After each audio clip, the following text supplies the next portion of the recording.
আসসালামু আলাইকুম রহমতুল্লাহ। অষ্টম শ্রেণী গণিত অনুশীলনী ৭-এর উদাহরণ ১৩ নিয়ে আলোচনা করব ইনশাআল্লাহ। উদাহরণ ১৩, ই ইকুয়াল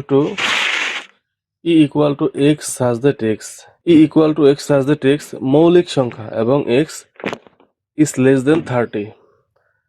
সেটটি তালিকা পদ্ধতিতে প্রকাশ করো। এই সেটটি রয়েছে সেট গঠন পদ্ধতিতে রয়েছে, তালিকা পদ্ধতিতে প্রকাশ করতে হবে। সেট গঠন পদ্ধতিতে ইশারা দেওয়া থাকে, মানে শর্ত দেওয়া থাকে, আর তালিকা পদ্ধতিতে সবগুলো উপাদান দেওয়া থাকে। তাহলে এখানে এক্স সাজ দ্যাট এক্স এরূপ যেন মানে এক্সটা কি, এই যেখানে বলেছে 30-এর চেয়ে ছোট, 30-এর চেয়ে ছোট এক্স, তাই না? এক্সটা কি এই অঙ্কের মধ্যে, 13 নম্বর অঙ্কের মধ্যে এক্সটা কি? এক্সটা হচ্ছে মৌলিক সংখ্যা। আমরা আগে যে অঙ্কগুলো করেছি, এক এক অঙ্কের মধ্যে এক্স এর মান এক একটা। যেমন কোনো অঙ্কে এক্স এর মান স্বাভাবিক জোড় সংখ্যা, কোনো অঙ্কের মধ্যে এক্স এর মান স্বাভাবিক বিজোড় সংখ্যা, এরকম এক এক অঙ্কের মধ্যে এক্স এর মান এক একটা থাকে, এক্স এর উদ্দেশ্য এক একটা থাকে। তো 13 নম্বর হচ্ছে এক্স এর মান হবে মৌলিক সংখ্যা। তো মৌলিক সংখ্যা কতগুলো নেব?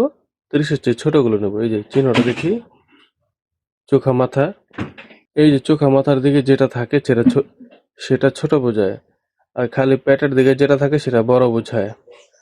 তার মানে এক্স ছোট, 30 বড়, এটাই বোঝাচ্ছে। এখন 30-এর চাইতে ছোট নিতে হবে এক্স এর মান, মানে এখানে এক্স এর মান হচ্ছে মৌলিক সংখ্যা। সমাধান দেওয়া আছে ই=এক্স সাজ দ্যাট এক্স মৌলিক সংখ্যা এবং এক্স ইজ লেস দেন 30। এটা দেওয়া আছে, প্রশ্ন থেকে লিখলাম। এখন লিখবো সুতরাং নির্ণেয় সেটটি হবে 30 অপেক্ষা ছোট মৌলিক সংখ্যা সমূহের সেট, অর্থাৎ 30-এর চেয়ে ছোটগুলো নিতে হবে মৌলিক সংখ্যা। এখন মৌলিক সংখ্যা কি সেটা একটু দেখে আসি। মৌলিক সংখ্যা কি? মৌলিক সংখ্যা যে সংখ্যাকে শুধু এক এবং ওই সংখ্যা ছাড়া অন্য কোনো সংখ্যা দিয়ে ভাগ করা যায় না তাকে মৌলিক সংখ্যা বলে। যেমন এই যে 2কে 2 দিয়ে ভাগ করা যাবে, 2কে 1 দিয়ে ভাগ করা যাবে। 3কে 3 দিয়ে ভাগ করা যাবে, 3কে 1 দিয়ে ভাগ করা যাবে।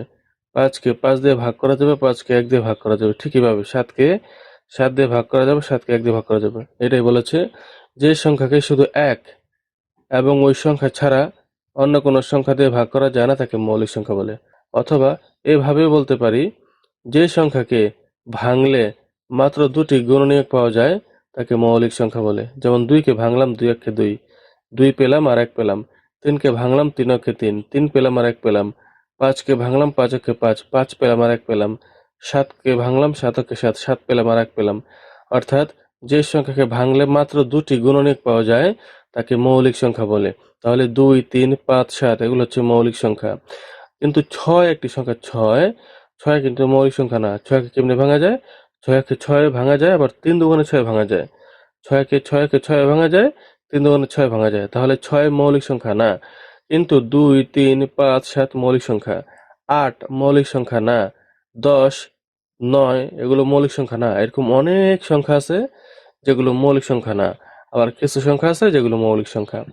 তো যাই হোক, আশা করি বুঝতে পেরেছি। মৌলিক সংখ্যা হচ্ছে যে সংখ্যাকে ভাঙলে মাত্র 2টি সংখ্যা পাওয়া যায়, মাত্র 2টি সংখ্যা পাওয়া যায় সেটা মৌলিক সংখ্যা। যে সংখ্যাকে ভাঙলে মাত্র 2টি সংখ্যা পাওয়া যায় সেটা মৌলিক সংখ্যা। আর যে সংখ্যাকে ভাঙলে 2-এর বেশি সংখ্যা পাওয়া যায় সেটা মৌলিক সংখ্যা না। তো এখানে আমাদের 30-এর চেয়ে ছোট যে সংখ্যাগুলো রয়েছে এর মধ্য থেকে শুধু মৌলিক সংখ্যাগুলো নিতে হবে। 30 অপেক্ষা ছোট মৌলিক সংখ্যাগুলো হলো 2, 3, 5, 7, 11, 13, 17, 19, 23, 29। 30-এর চাইতে ছোট হচ্ছে এগুলো মৌলিক সংখ্যা। এগুলোকে ভাঙলে মাত্র 2টি গুণনীয়ক পাওয়া যাবে। যেমন 23কে যদি ভাঙি, 23 ছক্কে 23, আর কোনোভাবে ভাঙা যায় না। যদি 17কে ভাঙি, 17 অক্ষে 17, 17 পেলাম আর 1 পেলাম, আর কোনোভাবে ভাঙা যায় না। ঠিক এইভাবে এই সবগুলোই ভাঙলে মাত্র 2টি গুণনীয়ক পাওয়া যায়। 1 পাওয়া যায় আর এই সংখ্যাটাকেই পাওয়া যায়। 1 পাওয়া যায় আর এই সংখ্যাটাকেই পাওয়া যায়, অন্য কোনো সংখ্যা পাওয়া যায় না। এগুলো হচ্ছে মৌলিক সংখ্যা। আর বলেছে 30-এর চেয়ে ছোট, এই জন্য 30-এর চেয়ে ছোটগুলো নিলাম, মানে 30-এর নিচের গুলো নিলাম। তাহলে লিখবো সুতরাং নিম্ন সেট, এই যে এগুলো লিখে সেকেন্ড ব্র্যাকেট দেব। কারণ সেট লেখার সময় সেটের উপাদানগুলোকে সেকেন্ড ব্র্যাকেটের ভিতরে দিতে হয়। এটাই হবে অ্যান্সার।